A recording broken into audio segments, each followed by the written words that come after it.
Hello everyone, आपको हम अपने इस वीडियो में आज भारतीय अर्थव्यवस्था के संबंध में जो आपका यूपी पेट में टॉपिक दिया गया या यूपी ट्रिपल एससी पेट का जो एग्ज़ाम होना है उसमें एक टॉपिक दिया गया जिसमें दिया गया है कि योजना आयोग के बारे में आपसे पूछ रहा है और उसके साथ साथ आपसे पंचवर्षीय योजना के बारे में पूछ रहा है। तो उसको इस वीडियो में हम उसके बारे में डिस्कशन करेंगे। देखते हैं भारत में आर्थिक नियोजन। सबसे पहले देख लेंगे भारत में आर्थिक नियोजन की प्रक्रिया क्या थी और क्यों आर्थिक नियोजन आवश्यक है। तो इसमें देखते हैं कि आर्थिक नियोजन जो होता है देश की आर्थिक संपदा और सेवाओं की निश्चित अवधि हेतु आवश्यकताओं का पूर्वानुमान लगाना। तो जैसे अगर किसी कार्य को करना है तो उसके लिए सबसे पहले कोई काम करना है, जैसे घर बनवाना है तो उसके लिए एक प्लान करना पड़ता है कि हाँ इतने रुपए की आवश्यकता होगी, इतना लगेगा, इतने मजदूर होंगे, कैसे होगा, कितने दिन में बनकर तैयार होगा। तो उसी के अनुसार आर्थिक नियोजन जो होता है देश की आर्थिक संपदा और सेवाओं की निश्चित अवधि हेतु आवश्यकताओं का पूर्वानुमान लगाना होता है, जो वही आर्थिक नियोजन का कार्य होता है। कल्याणकारी राज्य की अवधारणा के पीछे आर्थिक नियोजन के पीछे समाज को विकसित करने का लक्ष्य है। मतलब जो आर्थिक नियोजन होता है उसका मेन मकसद होता है कि समाज को विकसित करना, उसका लक्ष्य होता है समाज को विकसित करना। सर एम विश्वेश्वरैया की एक पुस्तक है प्लान्ड इकोनॉमी फॉर इंडिया या भारत के लिए नियोजित अर्थव्यवस्था, ये उनकी पुस्तक है। उसमें इसके बारे में आर्थिक नियोजन के बारे में डिटेल से उल्लेख किया गया है। पूछा जा सकता है पुस्तक के बारे में किसकी पुस्तक है। फिर अगला है भारतीय राष्ट्रीय कांग्रेस का हरिपुरा अधिवेशन 1938 में हुआ था, जिसकी अध्यक्षता आपके सुभाष चंद्र बोस जी कर रहे थे। सर्वप्रथम राष्ट्रीय नियोजन समिति का उसी अधिवेशन में गठन किया गया था और उसकी अध्यक्षता जवाहरलाल नेहरू के द्वारा की गई थी। 1943 में मन्ना रायण द्वारा गांधीवादी योजना शुरू की गई थी। 1945 में एम.एन. राय ने जन योजना के बारे में प्रस्ताव रखा। उसके बाद 1950 में जयप्रकाश नारायण ने सर्वोदय योजना के बारे में पूछा जा सकता है कि गांधी योजना किसके द्वारा दी गई थी। तो 1943 में मन्ना रायण के द्वारा, उसके बाद जन योजना एम.एन. राय के द्वारा और सर्वोदय योजना जयप्रकाश के द्वारा कई बार ये चीज़ें पूछी जा चुकी हैं। अब देख लेते हैं योजना आयोग के बारे में। तो योजना आयोग जो है इसका गठन आपका 15 मार्च 1950 को किया गया था। यह एक गैर संविधिक परामर्शदात्री निकाय है। आपका योजना आयोग जो है गैर संविधिक परामर्शदात्री निकाय है। 1946 में केसी नियोगी समिति के संस्तुति के आधार पर इसका गठन किया गया था। योजना आयोग का जो गठन किया गया था वो केसी नियोगी समिति की अनुशंसा पर ही किया गया था। पीएम इसके अध्यक्ष होते हैं, जो प्रधानमंत्री होता है इसका अध्यक्ष होता है। एक उपाध्यक्ष भी होता है, एक अध्यक्ष, एक उपाध्यक्ष तथा 3 पूर्णकालिक सदस्य, 3 अंशकालिक सदस्य इसके होते हैं योजना आयोग के। इसमें वित्त मंत्री, रक्षा मंत्री तथा गृह मंत्री इसके पदेन सदस्य होते हैं। और प्रथम उपाध्यक्ष जो थे योजना आयोग के गुलजारी लाल नंदा जी थे। गुलजारी लाल नंदा जी जो है योजना आयोग के प्रथम अध्यक्ष थे। अब योजना आयोग समाप्त कर दिया गया, उसके स्थान पर नीति आयोग कर दिया गया। लेकिन आपके सिलेबस के अकॉर्डिंग हम चलेंगे तभी सिलेबस कंप्लीट हो पाएगा, लेकिन उसमें नीति आयोग के बारे में कोई चर्चा करने का उल्लेख नहीं किया गया है। अब इसमें कह रहा है कि इनके कार्य क्या थे। जो योजना आयोग था इसका कार्य क्या था। जो इसका मुख्य कार्य था वो देश के मानवीय और पूंजीगत एवं भौतिक संसाधनों का पता लगाना, सर्वाधिक प्रभावी एवं संतुलित उपयोग के लिए योजना निर्मित करना ही योजना आयोग का प्रमुख कार्य था। अब है राष्ट्रीय विकास परिषद। राष्ट्रीय विकास परिषद आप में नहीं दिया गया, लेकिन योजना आयोग अगर पूछ रहा है तो राष्ट्रीय विकास परिषद आवश्यक है। तो राष्ट्रीय विकास परिषद का जो गठन किया गया था 6 अगस्त 1952 को गठन किया गया था। यह एक गैर संविधिक निकाय भी है, मतलब इसका संविधान में कोई उल्लेख नहीं किया गया है, सरकार के एक प्रस्ताव द्वारा इसको पास किया गया है। अगर संविधान में कहीं भी उल्लेख किया रहेगा तो संविधिक निकाय होगा, या बाद में कानून के माध्यम से कोई संशोधन नहीं किया गया। अगर कोई कानून बनाया गया है तो संविधिक निकाय होता है। संवैधानिक निकाय वही होता है जिसमें संविधान में कोई उपबंध पहले से किया गया हो या किसी संवैधानिक संशोधन के माध्यम से उस उपबंध को जोड़ा गया हो, वही संवैधानिक निकाय होता है। इसमें क्या है, जो आपका राष्ट्रीय विकास परिषद या एनडीसी है, नेशनल डेवलपमेंट काउंसिल, इसमें सदस्य सभी राज्यों के, इसके जो सदस्य होते हैं वो सभी राज्यों के मुख्यमंत्री आपके होंगे। 1967 से केंद्रीय मंत्रिपरिषद एवं योजना आयोग के सभी सदस्य इसके सदस्य होंगे तथा केंद्रीय प्रदेशों के प्रशासक जो होते हैं, उपराज्यपाल प्रशासक, वो सभी भी इसके सदस्य होंगे। किसके? राष्ट्रीय विकास परिषद के। इसका कार्य क्या है? राष्ट्रीय योजना के संचालन का मूल्यांकन करना, जो योजनाएं संचालित की जा रही हैं उनका मूल्यांकन करना तथा योजना आयोग द्वारा जो भी योजना तैयार की जाती है उनका अंतिम रूप से यही निर्णय लेता है कि ये योजना आगे जाएगी कि नहीं। अगर वह योजना को स्वीकृति देगा तभी आगे बढ़ेगी, अगर नहीं देगा तो वापस हो जाएगी, वो योजना लागू नहीं होती थी। यही एनडीसी का कार्य है। उसके बाद देखते हैं अंतर्राज्यीय परिषद। अंतर्राज्यीय परिषद क्या है? इसको मैंने आपको, ये संविधान का भी टॉपिक है, तो अंतर्राज्यीय परिषद एक संवैधानिक संस्था है, क्योंकि इसका संविधान में उल्लेख किया गया है, इसीलिए एक संवैधानिक संस्था है। इसमें क्या कहा गया है कि केंद्र तथा राज्यों के बीच समन्वय स्थापित करने के लिए राष्ट्रपति द्वारा परिषद का गठन किया जाता है, यानी अंतर्राज्यीय परिषद का राष्ट्रपति के द्वारा गठन किया जाता है। इसका उल्लेख अनुच्छेद 263 में किया गया है संविधान में। यह एक परामर्शदात्री संस्था है, मतलब अगर कोई राज्य के बीच, केंद्र तथा राज्य के बीच कोई विवाद हो रहा है, डिस्प्यूट हो रहा है, तो यह संस्था उनके बीच समन्वय करने का कार्य करती है। ठीक, अब उसके बाद हम देखते हैं पंचवर्षीय योजनाएं या प्लानिंग ऑफ इंडिया पंचवर्षीय योजनाएं जो शुरू की गई हैं। तो प्रथम पंचवर्षीय योजना क्या है, किस पर आधारित थी, इसके बारे में किस सन में चलाई गई थथी, इसका मुख्य मोटिव क्या था, उसमें उद्देश्य क्या था, उसके बारे में जानना आवश्यक है। तो सबसे पहले ये जो प्रथम पंचवर्षीय योजना थी 1951 से 55 के मध्य, क्योंकि 5 वर्ष के लिए चलती है, तो 1 अप्रैल 1951 से शुरू हुई और 31 मार्च 1955 तक यह योजना चली, 5 वर्षों तक चली। यह योजना जो है किस पर आधारित थी? डोमर समृद्धि मॉडल पर यह योजना आधारित थी। तो पूछा जा सकता है प्रथम पंचवर्षीय योजना किस पर आधारित थी? डोमर समृद्धि मॉडल, जिसमें सतत विकास करना है। तो इसके बारे में नहीं ज़्यादा जाएंगे क्योंकि डिटेल फिर बहुत ज़्यादा विस्तृत हो जाएगा। तो ये बस इतना ही जानना है कि डोमर समृद्धि मॉडल पर यह योजना आधारित थी, प्रथम पंचवर्षीय योजना। इसकी मुख्य प्राथमिकता, ये इंपॉर्टेंट है, कृषि एवं सिंचाई क्षेत्र को। तो प्रथम पंचवर्षीय योजना जो है कि कृषि एवं सिंचाई क्षेत्र को बढ़ावा दिया गया था उसमें। 1952 में सामुदायिक विकास कार्यक्रम की शुरुआत की गई। 1953 में राष्ट्रीय प्रसार सेवा का भी शुभारंभ किया गया। तो इम्पॉर्टेंट इसमें ए है और ए है। कई बार पूछा जाता है सामुदायिक विकास कार्यक्रम की शुरुआत कब की गई? तो 1952 में। अगर किस पंचवर्षीय योजना में की गई तो प्रथम पंचवर्षीय योजना आपको पता होगा। एक चीज़ और शुरुआत की गई जो हमारी कौन सी थी योजनाएँ थी, भाखड़ा नांगल परियोजना, दामोदर घाटी परियोजना, हीराकुंड परियोजना, बहुउद्देशीय परियोजनाएं जो थी, ये भाखड़ा नांगल, दामोदर घाटी एवं हीराकुंड, ये प्रथम पंचवर्षीय योजना की ही देन है। तीनों ही प्रथम पंचवर्षीय योजना की देन है। अब देखते हैं द्वितीय पंचवर्षीय योजना। द्वितीय पंचवर्षीय योजना जो है आपकी, वो पीसी महालनोबिस मॉडल पर आधारित थी। किस पर? पीसी महालनोबिस मॉडल पर आधारित थी। इसका टाइम पीरियड 1956 से 61 के मध्य था। यह योजना जो थी आधारभूत तथा भारी उद्योग प्रधान योजना थी। आधारभूत तथा भारी उद्योग प्रधान योजना थी, मतलब जो उद्योग लगाए जाते थे उनके संबंध में थी। इसी पंचवर्षीय योजना में राउरकेला उड़ीसा में, भिलाई छत्तीसगढ़, दुर्गापुर पश्चिम बंगाल इस्पात संयंत्रों की स्थापना की गई। मतलब इन 3 स्थानों पर इस्पात संयंत्र की स्थापना की गई। राउरकेला जो उड़ीसा में है, भिलाई छत्तीसगढ़, दुर्गापुर पश्चिम बंगाल। इसमें बताने का उद्देश्य ब्रैकेट में राज्य का यह मतलब है कि कई बार सुमेलित करने को दिया जाता है कि राउरकेला, भिलाई, दुर्गापुर, तो कहाँ है, इनको सुमेलित कीजिए, किस राज्य में है, तो इसलिए मैंने बता दिया यहाँ पर। फिर उसके बाद integral coach factory Chittaranjan locomotives की स्थापना भी द्वितीय पंचवर्षीय योजना की देन है। अब आगे हम चलते हैं तृतीय पंचवर्षीय योजना, तीसरी पंचवर्षीय योजना, जिसका टाइम पीरियड पर था 1961 से 66। यह योजना सफल नहीं हो सकी। क्यों सफल नहीं हो सकी?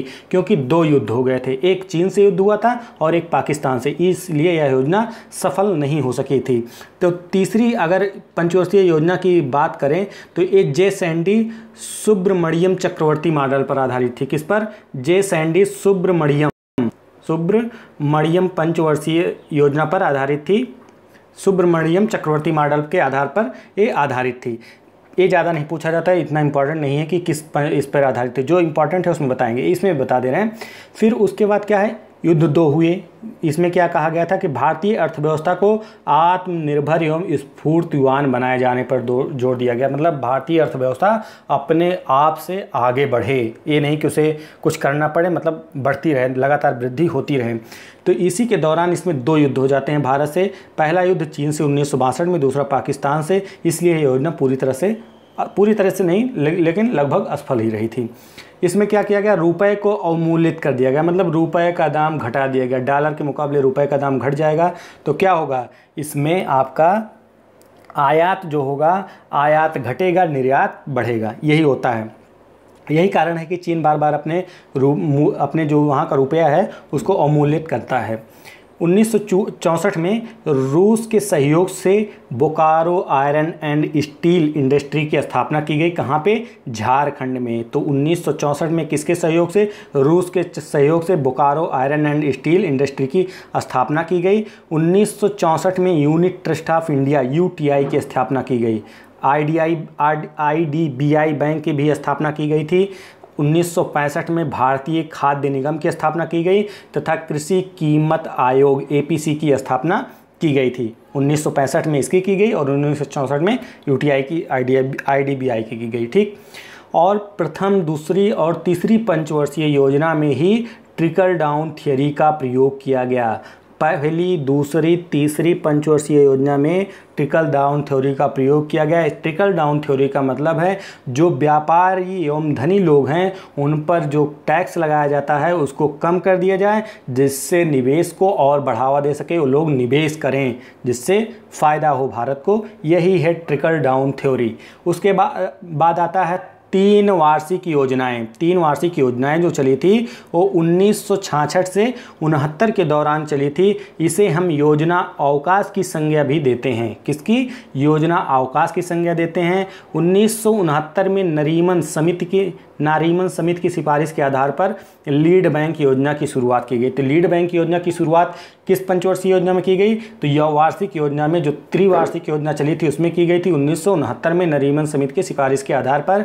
कृषि, इस योजना में जो वार्षिक योजना थी इसमें कृषि क्षेत्र पर जोर दिया गया था। ठीक। और इसका जो वार्षिक योजना थी मुख्य उद्देश्य क्या था, केवल कृषि क्षेत्र पर था। 1966-67 में आप देखेंगे क्या हुआ, 1966-67 में हरित क्रांति की शुरुआत की गई। हरित क्रांति आपके टॉपिक में है, तो हरित क्रांति की शुरुआत कब की गई, 1966-67 में। तो हरित क्रांति के बारे में डिटेल से एक वीडियो में बताएंगे क्योंकि वो अलग से आपके टॉपिक में है।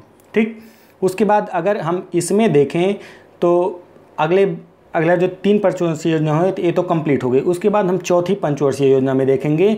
चौथी पंचवर्षीय योजना जो थी 1969 से 74 के दौरान थी। 1969 से 74 के दौरान इसमें क्या था, स्थिरता के साथ आर्थिक विकास, आत्मनिर्भरता को अधिकाधिक प्राप्ति करना। तो आत्मनिर्भरता प्राप्त करना और ज़्यादा से ज़्यादा, मतलब स्थिरता बनी रहे, ऐसा ना हो कि स्थिरता ना रहे, कम हो जाए, तो स्थिरता बनी रहनी चाहिए। उसके साथ आर्थिक विकास और आत्मनिर्भरता प्राप्त करना।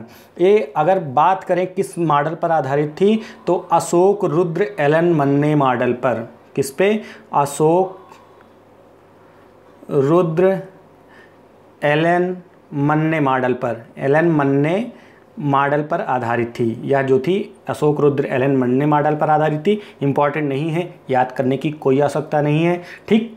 इसमें क्या किया गया, जुलाई 1969 में 14 वाणिज्यिक बैंकों का राष्ट्रीयकरण कर दिया गया। अब यहाँ पर पंचवर्षीय योजना में कौन सी 14 बैंकें थीं उनको बारे में बताना आवश्यक नहीं है, तो अलग से उसको बताएंगे। तो बस इतना हमें पंचवर्षीय योजना के बारे में केवल जानना है। तो जुलाई 1969 में क्या किया गया, 14 वाणिज्यिक बैंकों का राष्ट्रीयकरण कर दिया गया। 1974 में ही इसी योजना के दौरान भूमिगत नाभिकीय परीक्षण स्माइलिंग बुद्धा किया गया। स्माइलिंग बुद्धा, जिसे जो भूमिगत नाभिकीय परीक्षण किया गया था उसे स्माइलिंग बुद्धा नाम दिया गया था। ठीक। DR गाडगिल मॉडल पर आधारित थी। यह योजना जो थी वो DR गाडगिल मॉडल पर यह योजना आधारित थी। तो ये योजना जो इम्पॉर्टेंट है ये वाला कि डी.आर. गाडगिल मॉडल पर भी आधारित थी। वो अशोक रुद्र एलन मन्ने मॉडल था, वो अलग की बात है, लेकिन जो पूछा जाए कि चौथी पंचवर्षीय योजना किस पर आधारित थी, तो गाडगिल फार्मूला गाडगिल मॉडल पर आधारित थी। उसके बाद है लियोनटिफ के आगत निर्गत मॉडल को इसमें लागू किया गया। इसमें आगत निर्गत मॉडल को लागू किया गया। गरीबी हटाओ का नारा दिया गया, तो सबने इन्होंने कहा गरीबी हटाओ, तो सब लोगों ने कहा कि इंदिरा गांधी को हटाओ, तो अंत में वो इंदिरा गांधी हटी थी। सूखा प्रवण क्षेत्र कार्यक्रम डीपीएपी की शुरुआत 1973-74 में की गई थी। तो सूखा प्रवण क्षेत्र कार्यक्रम डीपीएपी की शुरुआत 1973-74 में। परिवार नियोजन कार्यक्रम को लाया गया। परिवार नियोजन कार्यक्रम को जो भी सरकार लाती है वो सत्ता से चली जाती है, तो वही हाल हुआ, इंदिरा जी चली गई थी। ठीक है, फिर उसके बाद आपकी 5वीं पंचवर्षीय योजना है। 5वीं पंचवर्षीय योजना कब लागू हुई थी? 1974 से 79 के मध्य। किस मॉडल पर आधारित थी? डीपी धर मॉडल के आधार पर ये आधारित थी। गरीबी उन्मूलन के साथ साथ आत्मनिर्भरता प्राप्त करना। तो गरीबी उन्मूलन मतलब गरीबी को समाप्त करना, साथ ही आत्मनिर्भरता प्राप्त करना इसका मुख्य उद्देश्य था। 1978 में यह योजना बंद कर दी जाती है। क्यों बंद कर दी जाती है? क्योंकि जनता की सरकार आ जाती है, उसको पसंद नहीं आता है, वो कहता है मैं आपकी योजना नहीं चलाऊंगा, मैं अपने अनुसार चलाऊंगा। तो 1974 में न्यूनतम आवश्यकता कार्यक्रम की भी शुरुआत की गई थी। 2 अक्टूबर 1975 को ही क्षेत्रीय ग्रामीण बैंक की आपके स्थापना की गई। 1977-78 में खाद्य के बदले अनाज कार्यक्रम, मतलब खाद्य के बदले काम के बदले अनाज कार्यक्रम। यहाँ पर क्या होगा? आपका काम के बदले अनाज कार्यक्रम। अगर आप करेंगे काम करेंगे तो काम के बदले आपको क्या दिया जाएगा? अनाज दिया जाएगा। और 1977-78 में अंत्योदय योजना राजस्थान से इसकी शुरुआत की गई। अंत्योदय योजना जिसमें आप देखते हैं गरीबी रेखा के नीचे वालों को 35 किलो मुफ्त मिलता है राशन। मुफ्त क्या मिलता है? बहुत सस्ते मिलता है, 2 रुपये केजी प्रति 3 रुपये केजी ऐसे मिलता है, तो वो है। उसके बाद अनवरत योजना कब चालू की गई? 1978-80 में। 78-80 में क्यों चालू की गई? क्योंकि जनता की सरकार आ गई थी, जब तक वो थी वो भी योजना चालू रखी। तो इसका मतलब है कि छठी पंचवर्षीय योजना जो थी वो 2 बार लागू की गई। एक इसमें भी देखते हैं। 1 अप्रैल 1978 को अनवरत योजना चालू की गई। 1979 में ग्रामीण युवा स्वरोजगार प्रशिक्षण कार्यक्रम, या जिसे हम ट्राइसेम कहते हैं, ट्राइसेम की शुरुआत की गई। 1999 में स्वर्ण जयंती ग्राम स्वरोजगार योजना में इसको सम्मिलित कर लिया गया। 2 बार छठी पंचवर्षीय योजना की शुरुआत की गई थी। तो एक तो ये शुरू हुई थी 1978 में, और एक शुरू हुई आपकी 1980 में, जब इनकी सरकार गिर जाती है, जनता सरकार। उसके बाद फिर इंदिरा गांधी सरकार आती, फिर पंचवर्षीय योजना फिर से चलाई जाती है। तो छठी पंचवर्षीय योजना 2 बार चलाई गई थी। अब छठी पंचवर्षीय योजना का टाइम पीरियड देख लेते हैं। 1980 से 85 क्या है? 1980 से लेकर 85 तक टाइम पीरियड है। इसका उद्देश्य क्या था? राष्ट्रीय आय में वृद्धि करना, प्रौद्योगिकी का आधुनिकीकरण करना, गरीबी एवं बेरोजगारी में कमी लाना तथा जनसंख्या नियंत्रण अपनाना। यह जो योजना थी छठी पंचवर्षीय योजना डीटी लकड़वाला मॉडल को के आधार पर तैयार की गई थी। 1980 में ही पुनः 6 बैंकों का राष्ट्रीयकरण किया जाता है। ठीक, 1982 में एग्जिम बैंक की स्थापना की गई। 1982 में जो आपकी थी एग्जिम बैंक की स्थापना की गई। और 1982 में ही आप देखेंगे कि जो आपकी ग्रामीण बैंक थी, ग्रामीण बैंक की भी स्थापना की गई थी 1982 में। यहाँ पे 12 जुलाई 1982 में आप देखेंगे नाबार्ड बैंक की स्थापना की गई। 12 जुलाई 1982 को नाबार्ड बैंक की स्थापना की गई थी। एग्जिम बैंक की स्थापना 1982 में। उसके बाद आप देखेंगे IRDP, NERP, ट्राइसेम, DWACRA, RLEGP ग्रामीण बेरोजगारी उन्मूलन कार्यक्रम छठी योजना में ही लागू किया गया था। तो ये सारी योजनाएं हैं, ये सारी क्या हैं? योजनाएं हैं जिनको छठी योजना में लागू किया गया था। और उसी समय छठी पंचवर्षीय योजना में ही गरीबी रेखा को परिभाषित किया गया, जिसमें शहरी क्षेत्र के लिए 2100 किलो कैलोरी प्रतिदिन और ग्रामीण क्षेत्रों के लिए 2400 किलो कैलोरी प्रतिदिन निर्धारित किया गया कि अगर इससे कम जो लोग हैं वो गरीबी रेखा के नीचे हैं, अगर इससे ऊपर दैनिक जीवन में अगर उपभोग कर रहे हैं खाने पीने की चीज़ें, तो गरीबी रेखा के श्रेणी में नहीं माने जाएंगे। ठीक, उसके बाद आते हैं 7वीं पंचवर्षीय योजना। 7वीं पंचवर्षीय योजना में क्या कहा गया? ये 1985 से 90 के 1985 से 90 के टाइम पीरियड पर थी। समृद्धि, आधुनिकीकरण, आत्मनिर्भरता, सामाजिक न्याय प्राप्त करना। तो जो 7वीं 5वीं वर्षीय योजनाएं थी, 7वीं 5वीं वर्षीय योजना, इसका मुख्य उद्देश्य क्या था? समृद्धि, आधुनिकीकरण, आत्मनिर्भरता एवं सामाजिक न्याय प्राप्त करना।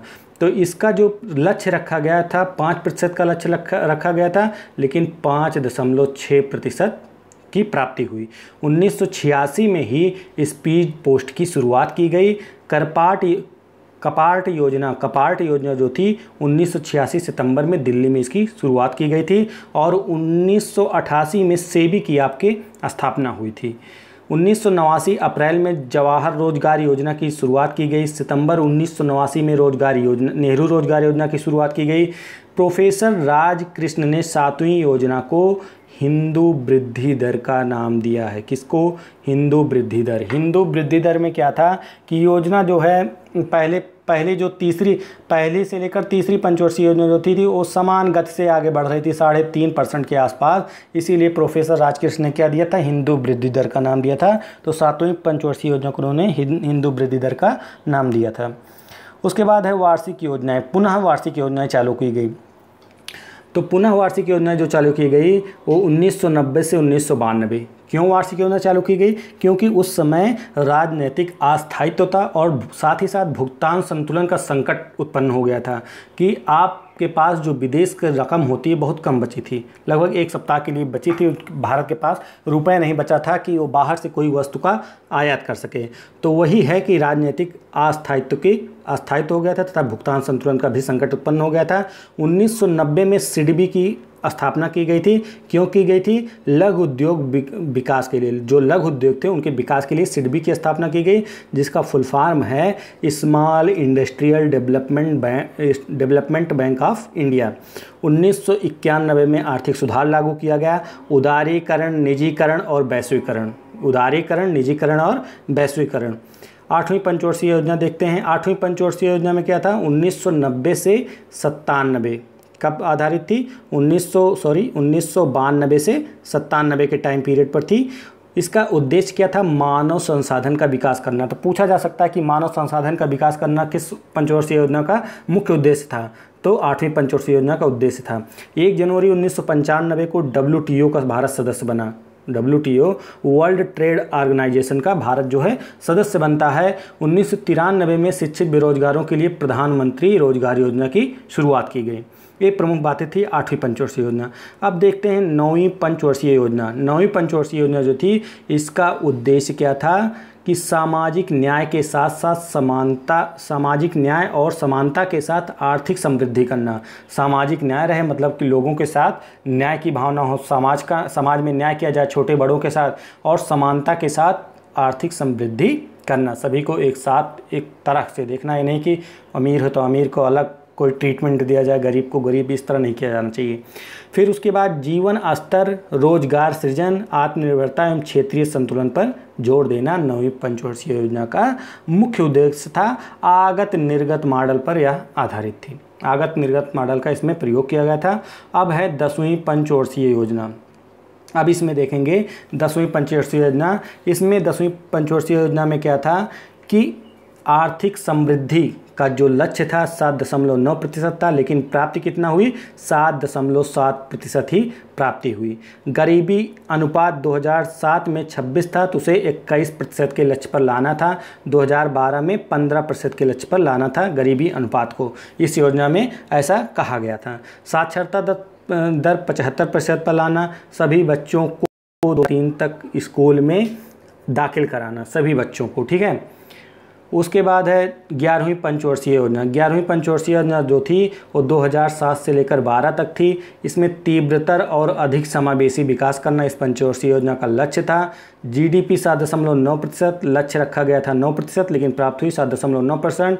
कृषि जो थी 3.2%, प्राप्ति हुई, लक्ष्य रखा गया था 4%। ये थी आपकी 11वीं पंचवर्षीय योजना की मुख्य बातें। अब उसके बाद देखते हैं 12वीं पंचवर्षीय योजना। तो 12वीं पंचवर्षीय योजना तो पूरी तरीके से चली नहीं, क्योंकि सरकार आ जाती है किसकी? बीजेपी की। बीजेपी इसको बंद कर देता है।